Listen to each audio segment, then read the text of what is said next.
दोस्तों, आज की सबसे पहली और बड़ी खबर झारखंड के गिरिडीह से बड़ी खबर है। यहां धरे गए 10 साइबर अपराधी।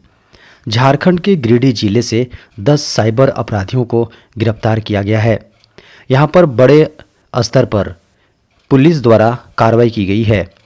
मीडिया की खबरों को माने तो पुलिस को मिली गुप्त सूचना के आधार पर पुलिस ने जिले के बगोदर, डुमरी, गांडे और अहलियापुर थाना इलाके में अलग अलग जगहों पर बड़ी कार्रवाई करते हुए 10 साइबर क्रिमिनलों को गिरफ्तार करने में सफलता हासिल की है। मीडिया की खबरों को माने तो इस दौरान पुलिस ने छापेमारी करते हुए 11 mobile phone, 17 SIM card, 4 ATM card, motorcycle, passbook, chequebook और 2 मोटरसाइकिल समेत अन्य सामान बरामद किया है। साइबर अपराधियों ने पूछताछ में स्वीकारा है कि वे डेटा कंपनी प्रोवाइडर से नंबर लेकर ठगी करते थे। शातिर साइबर अपराधी डाटा उपलब्ध कराने वाली कंपनियों से साठ गांठ कर लोगों के नाम, पता और मोबाइल नंबर समेत अन्य जानकारी हासिल करते थे। झारखंड में पंचायत स्तरीय कमेटी करेगी अबुआ आवास के लाभुकों का सत्यापन। झारखंड सरकार अबुआ आवास योजना के तहत लोगों को 3 कमरे का पक्का मकान दे रही है। बड़ी संख्या में लोग आवास का फायदा लेने के लिए अप्लाई कर रहे हैं। मीडिया की खबरों को माने तो ऐसे में लाभुकों का वेरिफिकेशन ग्रामीण विकास विभाग के द्वारा तैयार किए गए मोबाइल ऐप के जरिए किया जाएगा। विभाग ने इस संबंध में सभी जिलों के उप विकास आयुक्त को निर्देश दिया है। पंचायत स्तरीय कमेटी इसका सत्यापन करेगी। बता दें कि सरकार आपके द्वार कार्यक्रम के तहत बड़े पैमाने पर लाभुकों से आवेदन लिए जा रहे हैं। जिन लोगों को अब तक किसी भी योजना के तहत घर नहीं मिला है, उन्हें इस योजना का लाभ दिया जा रहा है।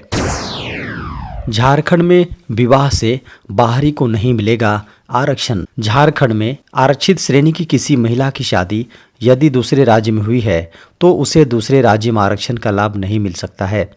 झारखंड हाईकोर्ट ने एक बड़े फैसले में यह आदेश दिया है।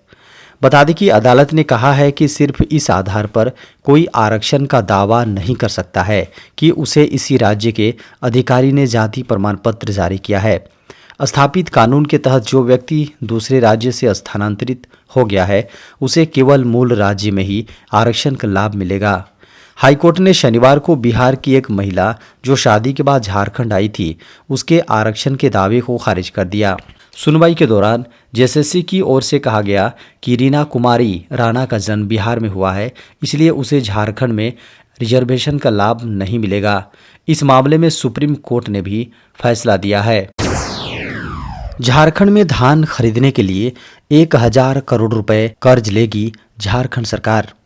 सरकार खरीफ विपणन मौसम 2023-24 के धान खरीद को लेकर बैंक से 1000 करोड़ रुपए ऋण लेगी। इसको लेकर खाद्य आपूर्ति विभाग की ओर से अंतिम चरण की प्रक्रिया पूरी की जा रही है। बता दें कि झारखंड राज्य खाद्य एवं असैनिक आपूर्ति निगम लिमिटेड के प्रबंधक ने कहा, जिहा ने एक्सप्रेशन ऑफ इंटरेस्ट निकालकर बैंकों को लोन देने के लिए आमंत्रित किया है। निविदा खोलने की आखिरी तारीख 26 दिसंबर 2023 निर्धारित की गई है। बता दें कि वित्त विभाग की सहमति मिलने के बाद झारखंड सरकार संबंधित बैंक से ऋण लेकर धान खरीद की प्रक्रिया शुरू करेगी। सरकार ने इस वर्ष धान खरीद का लक्ष्य 36.30 लाख क्विंटल से बढ़ाकर 60 लाख क्विंटल कर दिया है। अप्रेंटिस पदों पर निकली बम्पर वैकेंसी, 3000 से अधिक पदों पर होगी भर्ती। रेलवे में नौकरी की खोज कर रहे उम्मीदवारों के लिए एक बेहद अच्छी खबर है। वेस्ट सेंट्रल रेलवे ने अप्रेंटिस के कई पदों पर भर्ती निकाली हैं। इन पदों पर भर्ती के लिए एप्लीकेशन प्रोसेस भी शुरू हो चुका है। इच्छुक व योग्य उम्मीदवार आधिकारिक वेबसाइट wcr.indianrailways.gov.in पर जाकर आवेदन कर सकते हैं। इच्छुक उम्मीदवार उम्मीदवार इस भर्ती के लिए 14 जनवरी 2023 तक ही अप्लाई कर सकते हैं, जो कि इसके लिए आवेदन करने की अंतिम तिथि है। बता दें कि यह भर्ती अभियान संगठन में अप्रेंटिस के कुल 3015 पदों को भरेगा। इस भर्ती के लिए आवेदन करने वाले SC, ST, PWBD महिला उम्मीदवारों को छोड़कर बाकी सभी के लिए आवेदन शुल्क 136 रुपये है। जिसमें 36 रुपये प्रोसेसिंग शुल्क है। वहीं SC ST PWBD महिला उम्मीदवारों को सिर्फ प्रोसेसिंग शुल्क ही देना होगा। देश में फिर कोरोना लेने लगा जान, 24 घंटे में 656 नए मामले। देश में एक बार फिर कोरोना वायरस तेजी से लोगों को संक्रमित कर रहा है। पिछले कुछ दिनों तक कोरोना वायरस शांत रहा, लेकिन फिर यह वायरस लोगों की जान के पीछे पड़ गया है।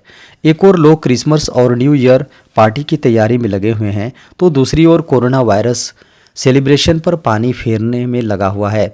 इस बीच खबर आई है कि देश में कोविड-19 से एक व्यक्ति की मौत हो गई है। कई देशों में एक बार फिर कोरोना वायरस के मामलों में वृद्धि देखने को मिल रहा है। कोविड-19 धीरे धीरे भारत के कोने कोने तक पहुंच रहा है। एक राज्य से दूसरे राज्यों में कोरोना संक्रमण पहुंच रहा है, साथ ही नए मामले भी बढ़ रहे हैं। इस बीच भारत सरकार के स्वास्थ्य मंत्रालय की ओर से जारी आंकड़ों के अनुसार देश में पिछले 24 घंटे में कोरोना वायरस के 656 नए मामले सामने आए हैं, जबकि कोविड-19 से संक्रमित एक व्यक्ति ने दम तोड़ दिया है। बता दें कि कोरोना वायरस के नए वेरिएंट JN.1 ने भी देश में दस्तक दे दी है। इसे लेकर विश्व स्वास्थ्य संगठन यानी WHO ने चेतावनी जारी की है। देश में अब तक नए वेरिएंट के 22 मामले सामने आए हैं।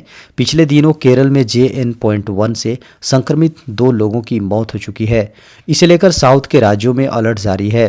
केरल के पड़ोसी राज्य कर्नाटक की सरकार ने भी नए वेरिएंट JN.1 को लेकर स्वास्थ्य विभाग के अधिकारियों के साथ मीटिंग की और अस्पतालों में ज़रूरी तैयारी के निर्देश दिए।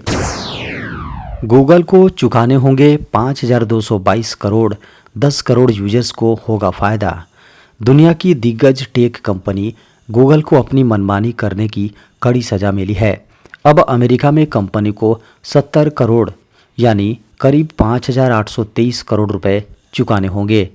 दरअसल मार्केट में एंड्रॉयड की मजबूत स्थिति का गलत फ़ायदा उठाने के मामले में गूगल को कोर्ट में करारी शिकस्त का सामना करना पड़ा। इस मामले में सैन फ्रांसिस्को की एक अदालत ने आदेश दिया है कि गूगल 63 करोड़ डॉलर की राशि कंज्यूमर्स के लिए एक सैटेलाइट फंड में डालेगा, जी हाँ सेटलमेंट फंड में डालेगा, जबकि 7 करोड़ डॉलर की राशि राज्यों को मिलेगी। हालांकि इस फैसले पर अभी अंतिम मुहर लगना बाकी है। इस फैसले के बाद भारत में भी गूगल की मुश्किलें बढ़ सकती है, क्योंकि कंपनी भारत में भी एंड्रॉयड की मजबूत स्थिति का गलत फ़ायदा उठाने से जुड़े एक मामले का सामना कर रही है। दरअसल गूगल पर आरोप था कि वह प्ले स्टोर पर मौजूद ऐप्स के लिए यूजर्स से ज़्यादा रकम वसूल रहा है। इसके लिए कंपनी अवैध तरीके से पाबंदियां लगा रही हैं और ऐप्स के डिस्ट्रीब्यूशन में भेदभाव कर रही हैं। इसके अलावा ग्राहकों से ऐप के अंदर लेन देन करने पर भी अनावश्यक शुल्क वसूलने का आरोप था। इस मामले में अमेरिकी अदालत के आदेश के बाद हर ग्राहक को सेटलमेंट में कम से कम $2 की रकम मिलेगी। कोरोना में गले की आवाज़ हो सकती है खत्म, नई रिसर्च से मचा हड़कंप। कोरोना वायरस के नए वेरिएंट JN.1 से पूरी दुनिया में दहशत का माहौल है। चीन, सिंगापुर, मलेशिया, अमेरिका तक यह तेज़ी से फैल रहा है। भारत में भी इस वेरिएंट से संक्रमित मरीज सामने आ चुके हैं। हालांकि राहत की बात यह है कि मृत्यु दर और अस्पताल में भर्ती होने के दर में इजाफा नहीं हुआ है। लेकिन एक रिसर्च में खुलासा हुआ कि कोरोना वायरस कई तरह से शरीर को भारी भरकम नुकसान पहुंचा सकता है। रिसर्च में पता चला है कि ये गले को संक्रमित कर सकता है, इससे आवाज़ निकलना भी बंद हो सकती है। जनरल पीडियाट्रिक्स में प्रकाशित रिसर्च में कहा गया कि कोरोना के कारण सिर्फ टेस्ट और स्मेल ही नहीं, गले की आवाज़ भी जा सकती है। इसे वोकल कॉर्ड पैरालिसिस कहते हैं। संक्रमण की स्थिति में धीरे धीरे बोलने की क्षमता खत्म हो जाती है। यह बेहद खतरनाक है। चीन में नवंबर 2023 के दौरान बच्चों में निमोनिया सहित सांस से जुड़ी कई बीमारियों के मरीज सामने आए। ऐसे में GNCTD के मंत्री सौरभ भारद्वाज ने श्वसन चिकित्सा के विशेषज्ञों के साथ 30 नवंबर को एक मीटिंग बुलाई थी। गंभीर निमोनिया के मामले में RT-PCR के जरिए टेस्ट करना, नमूनों की डिटेल रखना और एंटीवायरस दवाओं का पर्याप्त स्टॉक रखने को लेकर SOP जारी की गई थी। 12 दिन बाद दुनिया देखेगी आदित्य L1 का करिश्मा। भारतीय अंतरिक्ष एजेंसी इसरो ने अपने पहले सूर्य मिशन आदित्य L1 को लेकर बड़ा अपडेट दिया है। इसरो चीफ एस सोमनाथ ने बताया कि चंद्रयान 3 की तरह सूर्य मिशन की सफलता का भी लाइव प्रसारण किया जाएगा। उन्होंने बताया कि 6 जनवरी 2024 को आदित्य L1 सूर्य के निकटतम L1 पॉइंट पर पहुंच जाएगा। हालांकि यह किस समय पहुंचेगा इसका निर्धारण अभी नहीं किया गया है। इसरो की प्लानिंग के अनुसार इस इवेंट में 12 से 13 दिन का समय बाकी बचा और इस ऐतिहासिक मौके पर इसरो की ओर से इसरो की वेबसाइट और यूट्यूब चैनल पर लाइव प्रसारण किया जाएगा।